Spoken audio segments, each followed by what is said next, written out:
The Unfiltered by Jade. Jade.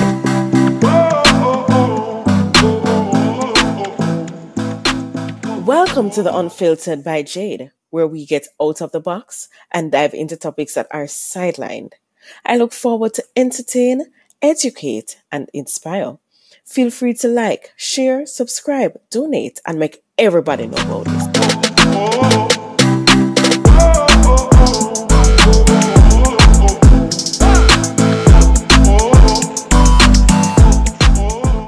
Beats by RB Records, a proud sponsor of The Unfiltered by Jade.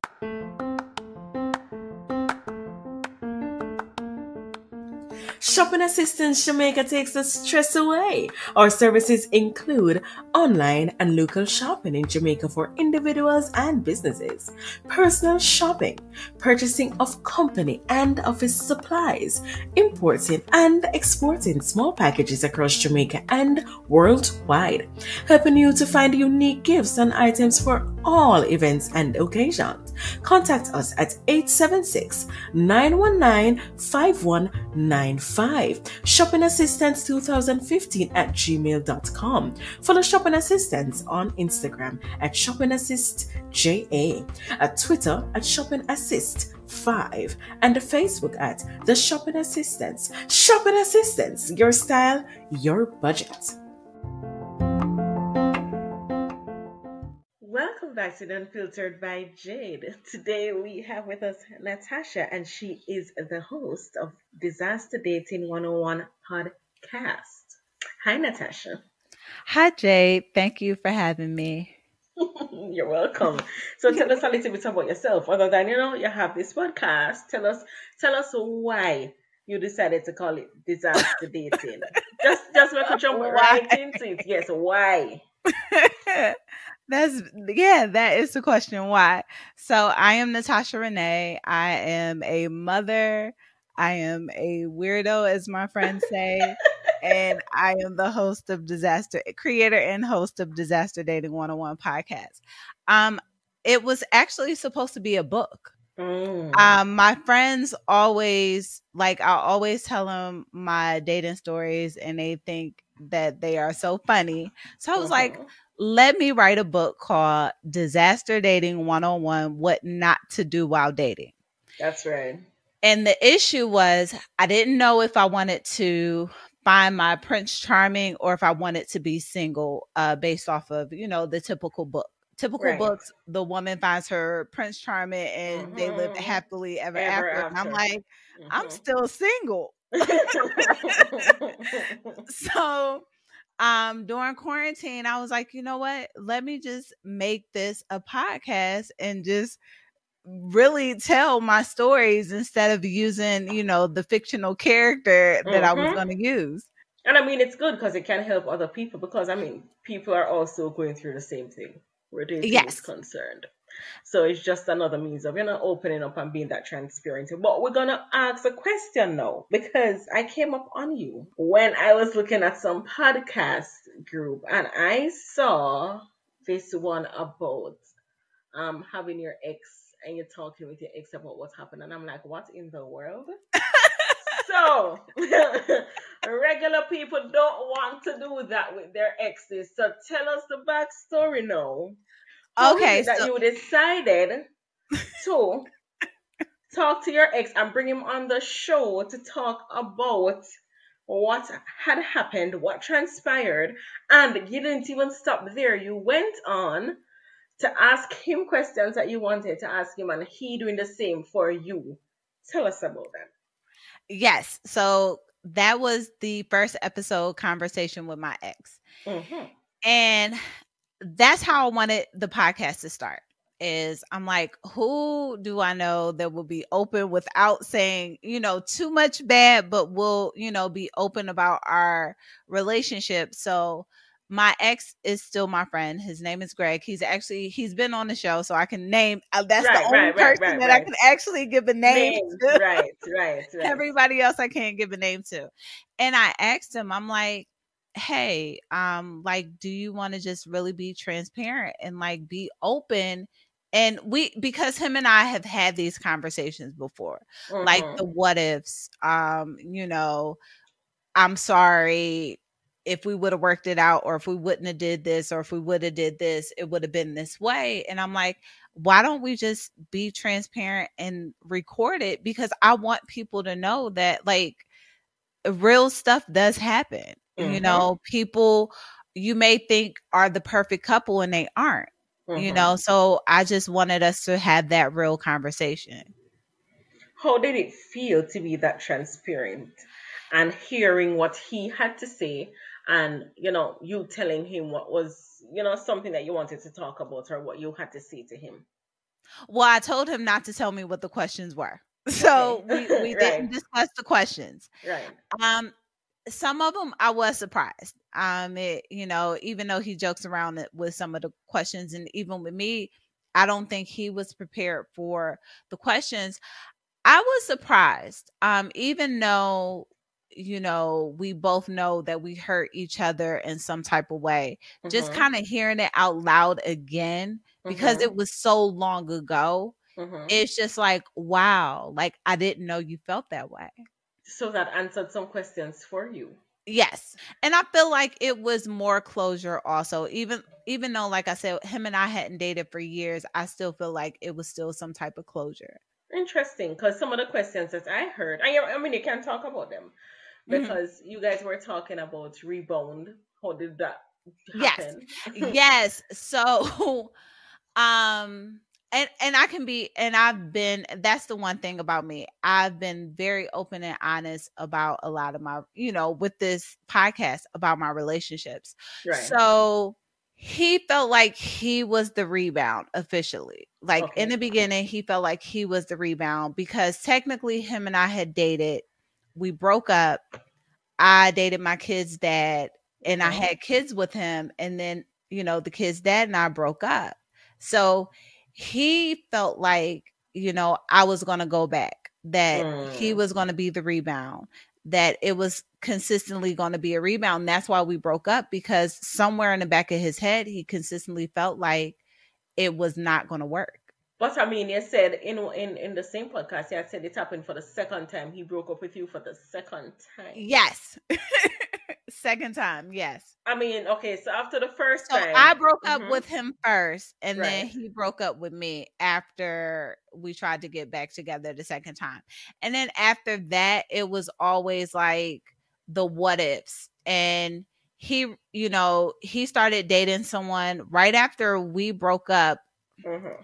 I'll give it a year, I feel like, but he went on and got into a serious relationship where I went on and was just like playing the field at that point. Right. Because for me, I was hurt during that breakup.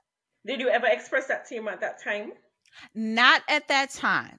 At that time, I didn't, but we have discussed that, I felt hurt because I did nothing, coming back into it, I did nothing. And even when we broke up the first time, the reason I broke up with him is because we were in college and he Okay. was in one state and I was in another state. So I knew that it wasn't going to work. You just knew that the long distance was not going to It work. wasn't going to work. Yeah. Did you get all the answers that you were looking for? And there's a question you did not want to answer about you being, or him being your best friend. Yeah, you did not want to answer that Oh question. my gosh, why? He says that we're best friends, I guess because of how open we are with conversations. But then I always say we aren't best friends Mm-hmm. because there are topics that I cannot talk to him about and that I feel very uncomfortable talking to him about. So Okay. that's why it's like, I'll let you think it, but we're friends, Yeah, but you're not friends. best friends. Is there anything about it that you would change? No, I like the way we are. If you the like I said, I started off the season with the conversation with my ex, and I Mm-hmm. ended that season with happily ever after. Right. And that was basically with me being honest with him and admitting, and I wrote a poem about it years ago where I felt like we shouldn't have never met only because I felt Mm. like I hurt him. Is that where the spin-off from It's Not You, It's Me came from? Well, no, it's not you, it's me was actually my last relationship. And that Okay. was admitting my thoughts in that whole breakup. Mm. So, question now. So, Yes. from this one that you had with Greg to the Yes. last one, is there anything that you have learned or changed? What is it now? I mean, I'm thinking that because of that relationship, you were now able to do some introspection and say, hey, it's not you, it's me. Talk about some of the things that you had discussed in that podcast. Okay. So, and it's not you, it's me. It was a 2 to 3 year relationship. Um, my ex and I were actually living together. We both had kids. And at that time in my life, my kids they both started boarding school. Okay. And I've never been without my kids at that point. So for me, I felt like I was by myself. And Mm. so I started, going on the dating sites just to hang out, not to really get into anything. And then my ex kind of caught my attention. I always say that he had a good resume. Mm. He was like the perfect guy on paper. Right. And I was like, he's being consistent. He's coming with me, taking these rides back and forth with me. We're always hanging out. We're always having a good time. And we decided, let's get together. Right. But there were red flags. Mm. I even said, like, right before we moved in together, literally, I think not even a month before we moved in together, we were looking at another one place that we didn't get, and I had like needed him to sign the application, and he's like, Right. no, and I'm like, we really need this. And I remember I was like, you know what, I'm leaving out of here, you can do whatever you want. I was upset, and he sent me this text message like, I knew you didn't want me anyway. It was just this weird text, like, Mm-hmm. that's when I should have left. I Right. should have kept going, but Mm-hmm. I stayed. Yes. And we talked. And even when we were together, I knew that this wasn't the one for me. And he knew that I wasn't the one for him either. But we just, I guess, both of us, he had got out of a relationship. So I was the rebound. And Mm. for me, he was the one to fill the void of me being away from my kids. Ah, okay. So both of you actually needed each other. Yes. Okay. Because when we broke up, it was a whole story. You would think that we were like in love and everything, but that's when that neediness had came out. Mm. Tell us a little bit more about the red flags that you saw. Because I'm asking this because many times we see these red flags and we decide to still go. And if or sometimes we turn a blind eye to them, Oh, or I can go down in detail with the red flags.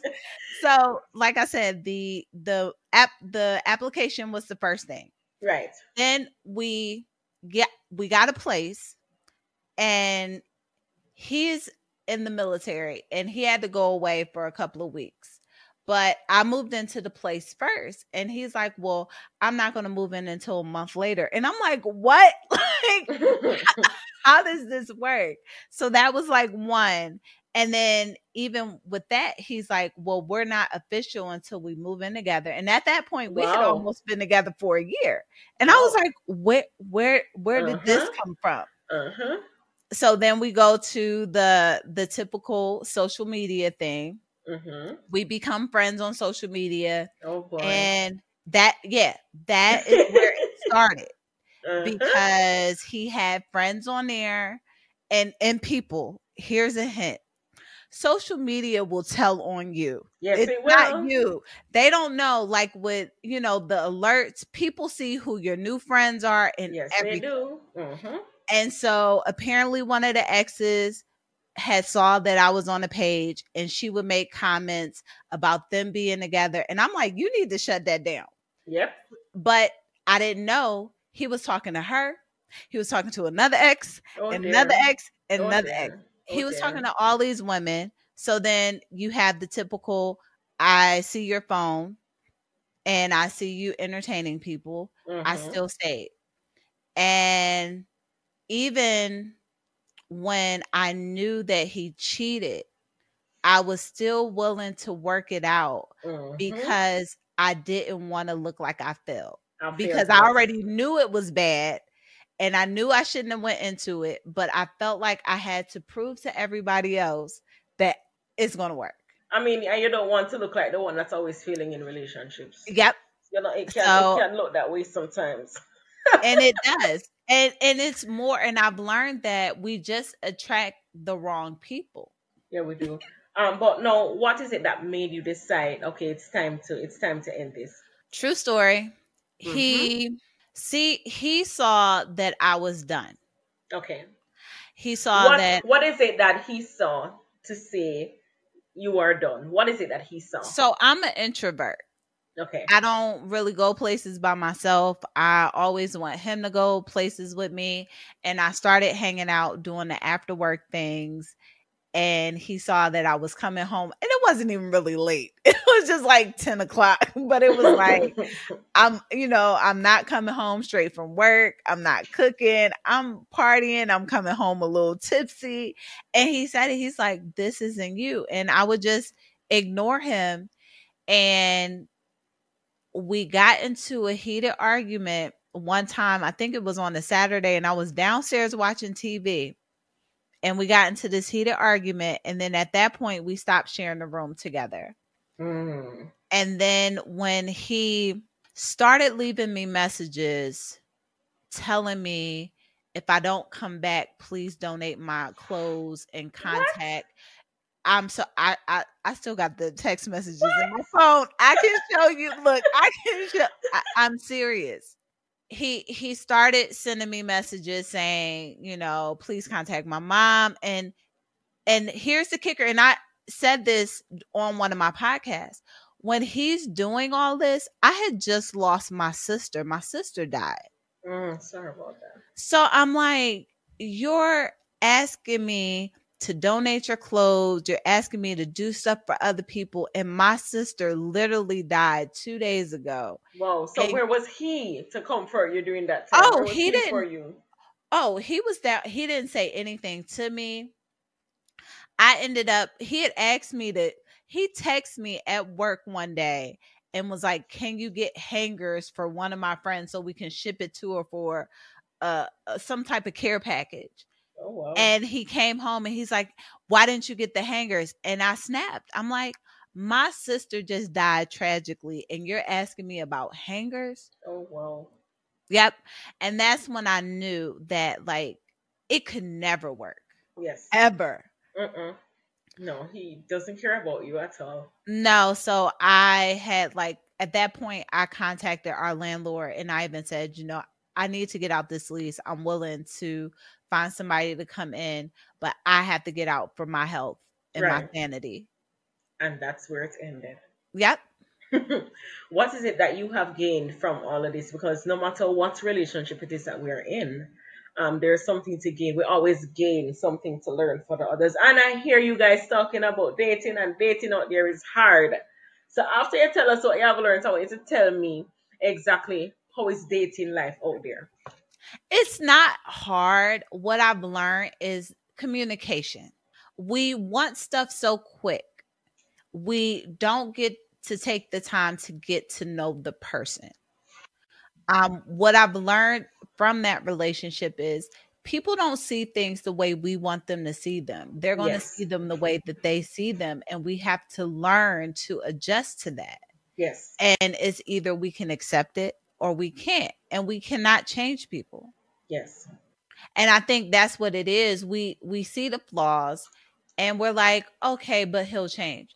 No, if you saw it 9 times out of 10, he's not going to change. So I did learn that. I learned that, just because somebody looks good on paper, doesn't mean just that because they have this job, they're doing this and that, they can be a horrible person in the inside. Oh, that's it. Yeah. I was waiting. I Yes, no. was waiting. Yeah, they can be horrible. Yeah, that's it. I always say with, disaster dating, even just because you got hurt, don't give up on love either. Mm, I could have given up because, that was just a little bit of, it was bad. It was really stressful, you mm. know, but I didn't give up on love. Very nice. So you're still dating now? I have been dating someone Okay. for some time now. So yes, I'm still dating. Well, no, I will say this. So, I after that relationship, I took a break. I Okay. did. I got off the dating sites. I started going into like single groups on Facebook just to interact with people, not to, date. Right. And literally, I would say a year later after that, just me really taking the time to myself. I was like going to the movies by myself. I was Yes. really taking the time to get to know me. Yes.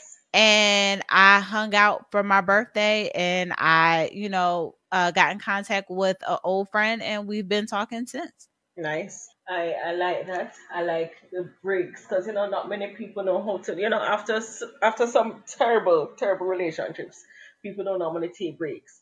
I think because persons are scared of being alone Yes. or scared that everybody has someone and you don't have anyone, so it's always trying to find somebody, so it's from one relationship to the next, from one to the next.